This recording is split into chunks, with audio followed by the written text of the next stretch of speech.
Clip number 792۔ اس clip میں آپ قرآن پاک کی سورہ مریم کی آیت نمبر 69 سے 71 تک کی تلاوت، ترجمہ اور تفسیر قرآن صراط الجنان سماعت فرمائیں گے۔ بسم اللہ الرحمن الرحیم۔ ترجمہ، اللہ کے نام سے شروع جو نہایت مہربان رحمت والا ہے۔ ثم لننزعن من كل شيعة أيهم أشد على الرحمن عتيا ثم لنحن أعلم بالذين هم أولى بها صليا۔ ترجمہ، پھر ہم ہر گروہ سے اسے نکالیں گے جو ان میں رحمان پر سب سے زیادہ بے باک ہوگا، پھر ہم انہیں خوب جانتے ہیں جو آگ میں جلنے کے زیادہ لائق ہیں۔ ثم لننزعن من كل شیعہ، پھر ہم ہر گروہ سے اسے نکالیں گے۔ ارشاد فرمایا کہ جہنم کے آس پاس کفار کو جمع کرنے کے بعد ہم کفار کے ہر گروہ سے اسے نکالیں گے جو ان میں رحمان کی نافرمانی کرنے پر سب سے زیادہ بے باک ہوگا، تاکہ جہنم میں سب سے پہلے اسے داخل کیا جائے جو سب سے زیادہ سرکش اور کفر میں زیادہ شدید ہو۔ اور بعض روایت میں ہے کہ کفار سب کے سب جہنم کے گرد زنجیروں میں جکڑے توق ڈالے ہوئے حاضر کیے جائیں گے، پھر جو کفر و سرکشی میں زیادہ سخت ہوں گے وہ پہلے جہنم میں داخل کیے جائیں گے، اور انہیں باقی کافروں کے مقابلے میں عذاب بھی زیادہ سخت ہوگا۔ کفار کے عذاب میں فرق ہوگا۔ یاد رہے کہ کفر اگرچہ یکساں ہے کہ الکفر ملت واحدہ، یعنی کفر ایک ہی ملت ہے، مگر کفار مختلف قسم کے ہیں کہ بعض ان میں سے وہ ہیں جو خود بھی گمراہ ہوئے اور دوسروں کو بھی گمراہ کیا، اور بعض وہ ہیں جو کسی کی پیروی کر کے گمراہ ہوئے، تو ان میں ہر قسم کے کافر کو اس قسم کا عذاب ہوگا جس کو وہ مستحق ہے، جیسے گمراہ گر کافروں کو پیروی کرنے والے کفار کے مقابلے میں دگنا عذاب ہوگا۔ چنانچہ اللہ تعالیٰ ارشاد فرماتا ہے، الذین کفروا وصدوا عن سبیل اللہ زدناہم عذابا فوق العذاب بما كانوا یفسدون۔ ترجمہ، جنہوں نے کفر کیا اور اللہ کی راہ سے روکا ہم ان کے فساد کے بدلے میں عذاب پر عذاب کا اضافہ کر دیں گے۔ اور ارشاد فرماتا ہے، وَلَيَحْمِلُنَّ أَثْقَالَهُمْ وَأَثْقَالًا مَعَ أَثْقَالِهِمْ۔ ترجمہ، اور بے شک ضرور اپنے بوجھ اٹھائیں گے اور اپنے بوجھوں کے ساتھ اور بوجھ اٹھائیں گے۔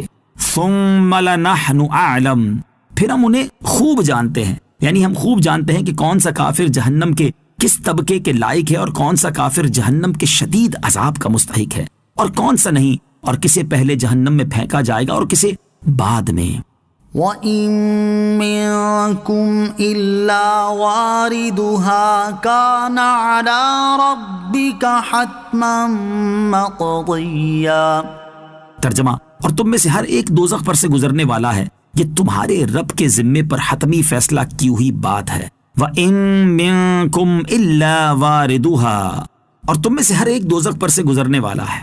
اس آیت سے متعلق مفسرین کے مختلف اقوال ہیں، ان میں سے 3 قول سماعت کیجیے۔ نمبر 1، اس آیت میں کافروں سے خطاب ہے اور جہنم پر وارد ہونے سے مراد جہنم میں داخل ہونا ہے۔ نمبر 2، اس میں خطاب تمام لوگوں سے ہے اور جہنم پر وارد ہونے سے مراد جہنم میں داخل ہونا ہے۔ البتہ جنت میں جانے والے مسلمانوں پر جہنم کی آگ ایسے سرد ہو جائے گی جیسے حضرت ابراہیم علیہ السلام پر دنیا میں آگ سرد ہوئی تھی، اور ان کا یہ داخلہ عذاب پانے کے طور پر نہ ہوگا اور نہ ہی یہ وہاں خوف زدہ ہوں گے، بلکہ ان کا یہ داخلہ صرف اللہ تعالیٰ کے اس وعدے کی تصدیق کے لیے ہوگا۔ نمبر 3، علامہ ابو حیان محمد بن یوسف اندلسی رحمۃ اللہ تعالی فرماتے ہیں، اس آیت میں خطاب عام مخلوق سے ہے، یعنی اس خطاب میں نیک و بد تمام لوگ داخل ہیں، اور جہنم پر وارد ہونے سے نیک و بد تمام لوگوں کا جہنم میں داخل ہونا مراد نہیں، بلکہ اس سے مراد جہنم کے اوپر سے گزرنا ہے، جیسا کہ حضرت عبداللہ ابن مسعود، حضرت حسن اور حضرت قتادہ رضی اللہ تعالی عنہم سے روایت ہے کہ جہنم پر وارد ہونے سے مراد پل صراط پر سے گزرنا ہے جو کہ جہنم کے اوپر بچھایا گیا ہے۔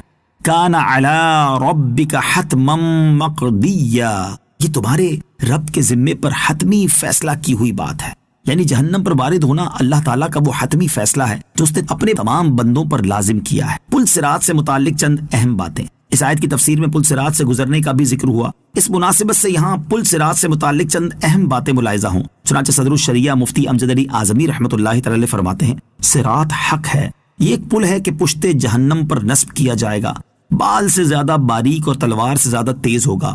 جنت پہ جانے کا یہی راستہ ہے۔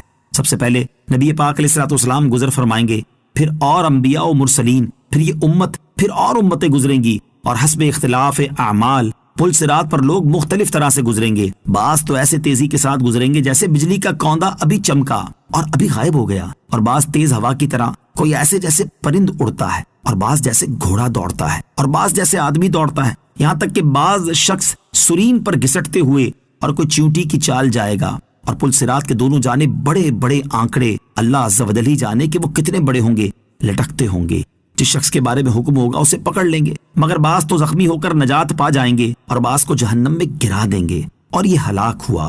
یہ تمام اہل محشر تو پل پر سے گزرنے میں مشغول, مگر وہ بے گناہ گناہ گاروں کا شفیع پل کے کنارے کھڑا ہوا بکمال گریہ وزاری, اپنی امت آسی کی نجات کی فکر میں اپنے رب سے دعا کر رہا ہے, رب سلم سلم, الہی ان گناہ گاروں کو بچا لے بچا لے. اور ایک اسی جگہ کیا, حضور علیہ الصلوۃ والسلام اس دن تمام مواطن میں دورہ فرماتے رہیں گے. کبھی میزان پر تشریف لے جائیں گے, وہاں جس کے حسنات میں کمی دیکھیں گے اس کی شفاعت فرما کر نجات دلوائیں گے, اور فوراً ہی دیکھو تو حوض کوثر پر جلوہ فرما ہے, پیاسوں کو سیراب فرما رہے ہیں. اور وہاں سے پل پر رونق افروز ہوئے اور گرتوں کو بچایا. غرض ہر جگہ انہی کی دعائی, ہر شخص انہی کو پکارتا, انہی سے فریاد کرتا ہے, اور ان کے سوا کس کو پکارے, کہ ہر ایک تو اپنی فکر میں ہے, دوسروں کو کیا پوچھے. صرف ایک یہی ہیں جنہیں اپنی کچھ فکر نہیں, اور تمام عالم کا بار ان کے ذمے.